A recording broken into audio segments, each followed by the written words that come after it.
Hello friends, तर आज काय स्पेशल स्वामी भक्ती या चॅनलवर मी तुमचं पुन्हा एकदा नव्याने स्वागत करते.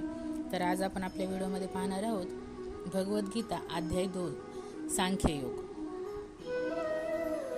संजय म्हणाले, अशा रीतीने करुणेने व्याप्त ज्याचे डोळे आसवाने भरलेले व व्याकुळ दिसत आहेत, अशा शोक करणाऱ्या अर्जुनाला भगवान मधुसूदन असे म्हणले. श्री भगवान श्रीकृष्ण म्हणाले, हे अर्जुना, या भलत्याच वेळी हा मोह तुला कशामुळे उत्पन्न झाला? कारण हा थोरांनी न आचरलेला, स्वर्ग मिळू न देणारा आणि कीर्तिकारकही नाही.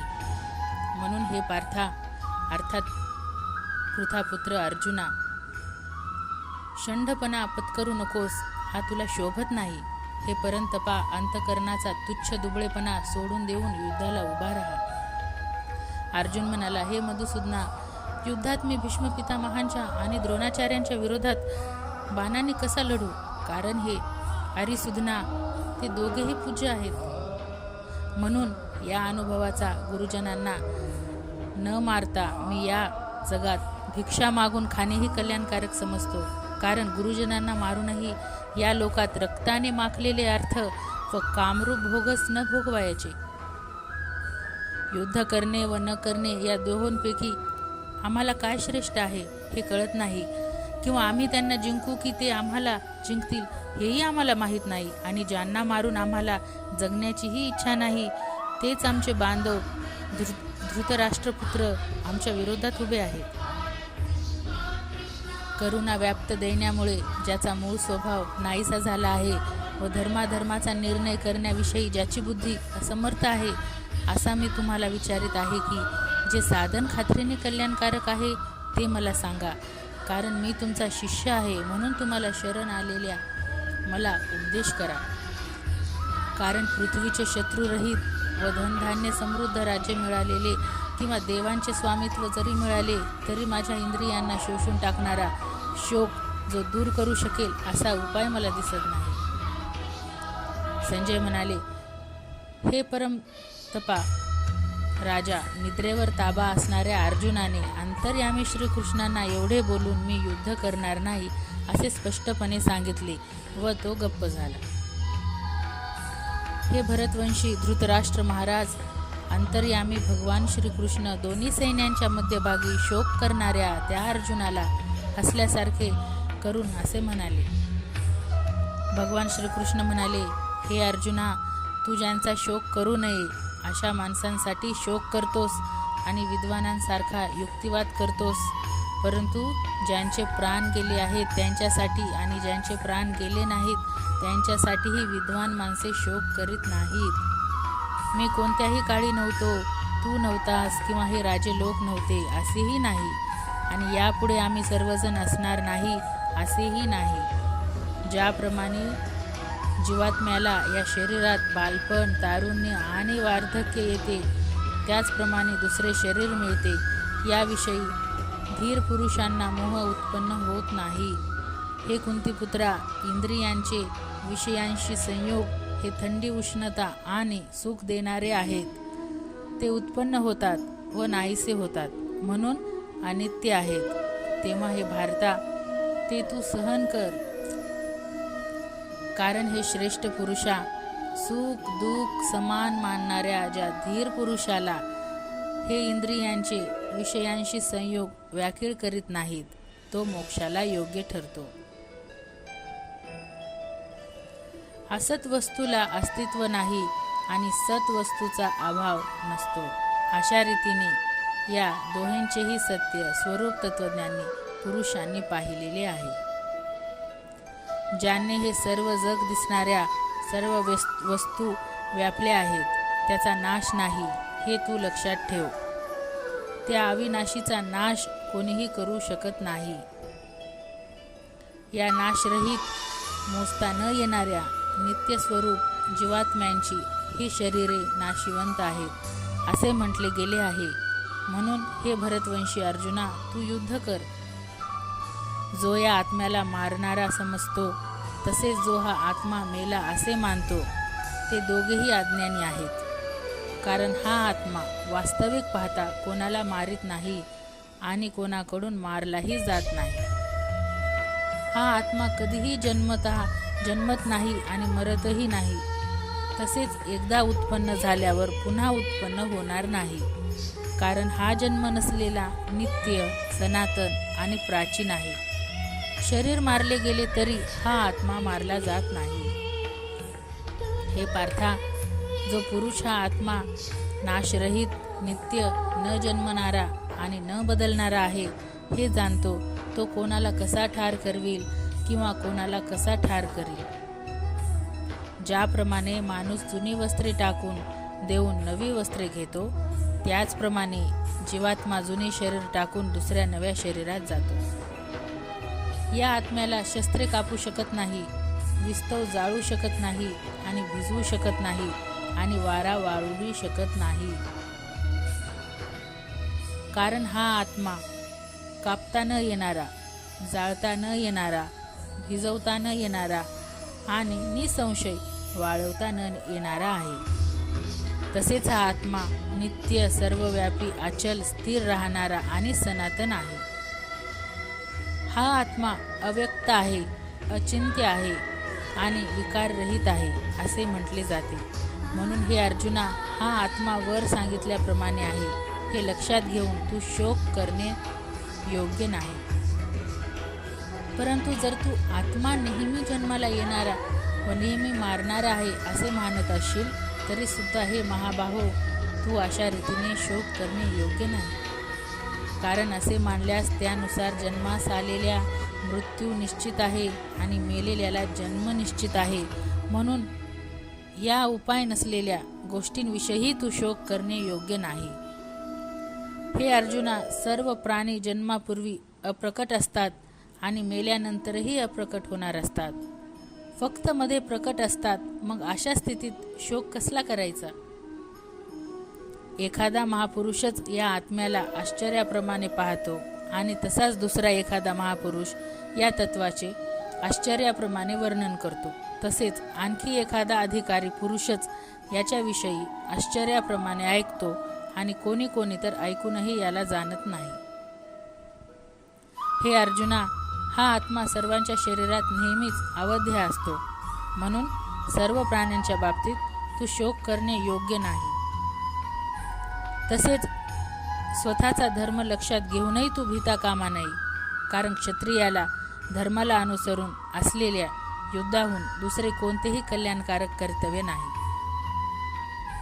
हे पार्था, आपोआप समोर आलेले उघडलेले स्वर्गाचे द्वारच असे हे युद्ध भाग्यवान क्षत्रियांनाच लाभते. परंतु जर तू हे धर्मयुक्त युद्ध केले नाहीस तर स्वधर्म आणि कीर्ती गमावून पापाला जवळ करशील. तसेच सर्व लोक तुझी चिरकाळ अपकीर्ती सांगत राहतील आणि सन्माननीय पुरुषाला अपकीर्ती मरणाहूनही दुसह वाटते. शिवाय ज्यांच्या दृष्टीने तू आधी अतिशय आदरणीय होतास त्यांच्या दृष्टीने आता तुच्छ ठरशील. ते महारथी लोक तू बिहून युद्धातून काढता पाय घेतला असे मानतील. तुझे शत्रू तुझ्या सामर्थ्याची निंदा करीत तुला पुष्कळसे नको ते बोलतील. याहून अधिक दुःखदायक काय असणार आहे? युद्धात तू मारला गेलास तर स्वर्गाला जाशील, अथवा युद्धात जिंकलास तर पृथ्वीचे राज्य भोगशील. म्हणून हे कुंतीपुत्र अर्जुना, तू युद्धाचा निश्चय करून उभा राहा. जय पराजय, फायदा तोटा आणि सुख दुःख समान मानून युद्धाला तयार हो. अशा रीतीने युद्ध केलेस तर तुला पाप लागणार नाही. हे पार्था, हा विचार तुला ज्ञानयोगाच्या संदर्भात सांगितला आणि आता कर्मयोगाविषयी ऐक. ज्या बुद्धीने युक्त झाला असता कर्माचे बंधन चांगल्या प्रकारे तोडून टाकशील. या कर्मयोगात आरंभाचा अर्थात बीजाचा नाश नाही आणि उलट फळरूपी दोषही नाही.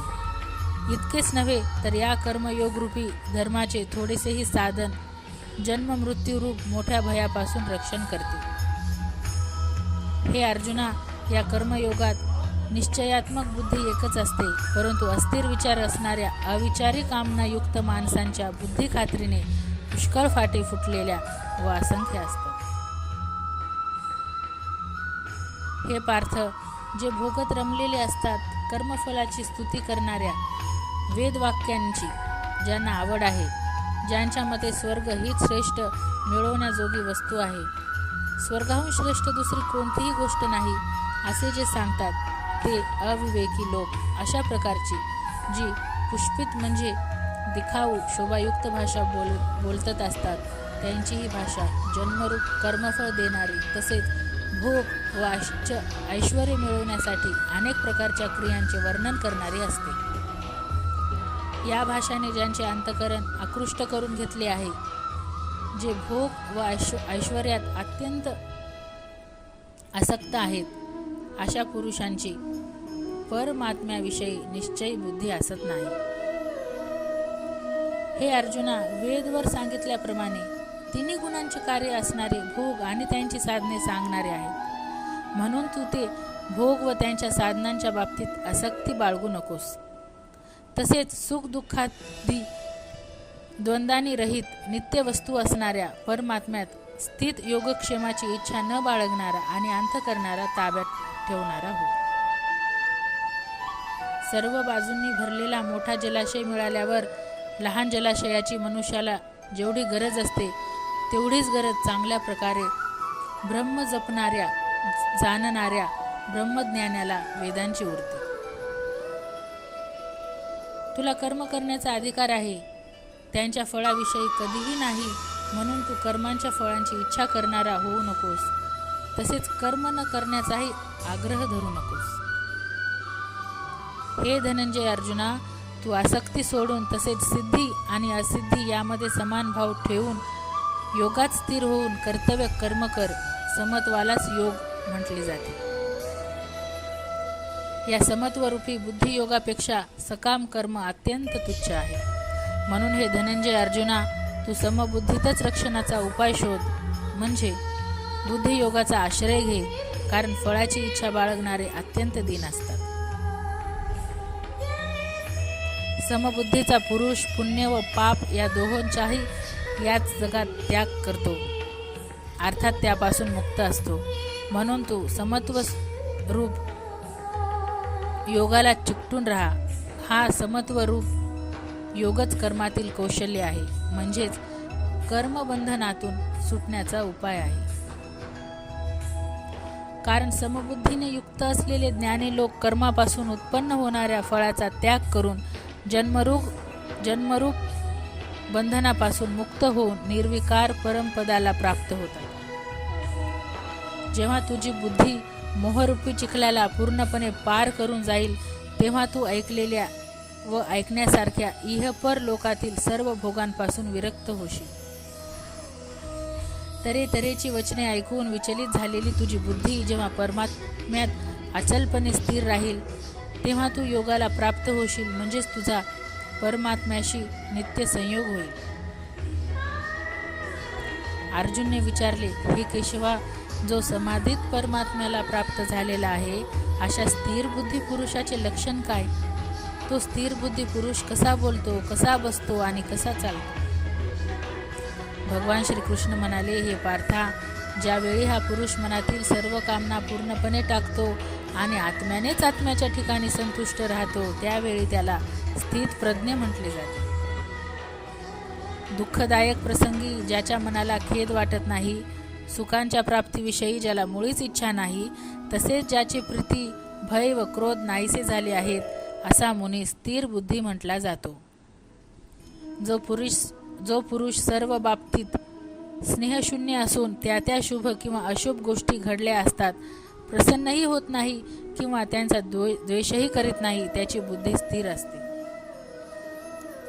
कासव सर्व बाजूंनी आपले अवयव जसे आत ओढून धरते, त्याचप्रमाणे जेव्हा हा पुरुष इंद्रियांच्या विषयांपासून इंद्रियांना सर्व प्रकारे आवरून घेतो, तेव्हा त्याची बुद्धी स्थिर झाली असे समजावे. इंद्रियांनी विषयांचे सेवन न करणाऱ्या पुरुषाचेही केवळ विषयच दूर होतात, परंतु त्यांच्या विषयीची आवड नाहीशी होत नाही. या स्थित प्रज्ञ पुरुषाची जर आसक्तीही परमात्म्याच्या साक्षात्काराने नाहीशी होते. हे कुंतीपुत्र अर्जुना, आसक्ती नाहीशी न झाल्यामुळे ही मोक्ष उत्पन्न करणारी इंद्रिय प्रयत्न करीत असलेल्या बुद्धिमान पुरुषाच्या मनालाही जबरदस्तीने आपल्याकडे ओढून घेतात. म्हणून साधकाने त्या सर्व इंद्रियांना ताब्यात ठेवून चित्त स्थिर करून मनाला माझाच आधार देऊन ध्यानास बसावे. कारण इंद्रिय ज्या पुरुषाच्या ताब्यात असतात त्यांची बुद्धी स्थिर होते. विषयाचे चिंतन करणाऱ्या पुरुषाची त्या विषयात आसक्ती उत्पन्न होते. आसक्तीमुळे त्या विषयांची कामना उत्पन्न होते. कामना पूर्ण झाल्या नाहीत की क्रोध म्हणजे राग येतो. रागामुळे अत्यंत मूढता येते, अर्थात अविचार उत्पन्न होतो. मूढतेमुळे स्मरणशक्ती भ्रष्ट होते. स्मरणशक्ती भ्रष्ट झाली की बुद्धीचा म्हणजेच ज्ञानशक्तीचा नाश होतो आणि बुद्धीचा नाश झाल्यामुळे माणसाला अधःपात होतो. परंतु अंतःकरण ताब्यात ठेवलेला साधक आपल्या ताब्यात ठेवलेल्या राग द्वेष रहित इंद्रियांनी विषयांचा उपभोग घेत असूनही अंतःकरणाची प्रसन्नता प्राप्त करून घेतो. अंतःकरण प्रसन्न असल्यामुळे त्याची सर्व दुःखे नाहीशी होतात आणि त्या चित्त प्रसन्न असलेल्या कर्मयोग्याची बुद्धी तत्काळ सर्व गोष्टींपासून निवृत्त होऊन एका परमात्म्यामध्येच उत्तम प्रकारे स्थिर होते. मन आणि इंद्रिय न जिंकणाऱ्या मनुष्याच्या ठिकाणी निश्चयात्मक बुद्धी नसते आणि अशा अयुक्त मनुष्याच्या अंतःकरणात आस्तिक भावही नसतो. तसेच भावशून्य माणसाला शांती मिळत नाही. मग शांती नसलेल्या माणसाला सुख कुठून मिळणार? कारण ज्याप्रमाणे पाण्यातच चालणाऱ्या नावेला वारा वाहून नेतो, त्याचप्रमाणे विषयात वावरणाऱ्या इंद्रियांपैकी मन ज्या इंद्रियाबरोबर राहते ते एकच इंद्रिय या अयुक्त पुरुषाची बुद्धी हिरावून घेते. म्हणून हे महाबाहो, ज्यांची इंद्रियांच्या विषयांपासून सर्व प्रकारे आवरून धरलेली असतात त्याची बुद्धी स्थिर असते. सर्व प्राण्यांच्या दृष्टीने जी रात्रीसारखी असते अशा नित्यज्ञान स्वरूप परमानंदाच्या प्राप्तीत स्थितप्रज्ञ योगी जगतो आणि ज्या नाशिवंत सांसारिक सुखाच्या प्राप्तीत सर्व प्राणी जगतात ती परमात्मत्व जाणणाऱ्या मुनीसारखी रात्रीसारखी असते. ज्याप्रमाणे निरनिराळ्या नद्यांचे पाणी सर्व बाजूंनी भरलेल्या व स्थिर असलेल्या समुद्रात त्याला विचलित न करताही सामावून जाते, त्याचप्रमाणे सर्व भोग ज्या स्थितप्रज्ञ पुरुषामध्ये कोणत्याही प्रकारचा विकार उत्पन्न न करताच सामावून जातात, तोच पुरुष परमशांतीला प्राप्त होतो. भोगांची इच्छा करणारा नव्हे. विहाय जो पुरुष सर्व कामनांचा त्याग करून ममता, अहंकार आणि इच्छा टाकून राहत असतो त्यालाच शांती मिळते. हे पार्था, ब्राह्मणाला प्राप्त झालेल्या पुरुषाची ही स्थिती आहे. ही प्राप्त झाल्याने योगी कधीही मोहित होत नाही आणि अंतकाळीही या ब्राह्मणी स्थितीत स्थिर होऊन ब्रह्मानंद मिळवतो. ओम हे परम सत्य आहे. याप्रमाणे श्रीमद भगवद्गीता रूपी उपनिषद तथा ब्रह्मविद्या आणि योगशास्त्राविषयी श्रीकृष्ण आणि अर्जुन यांच्या संवादातील सांख्ययोग नावाचा हा दुसरा अध्याय समाप्त झाला.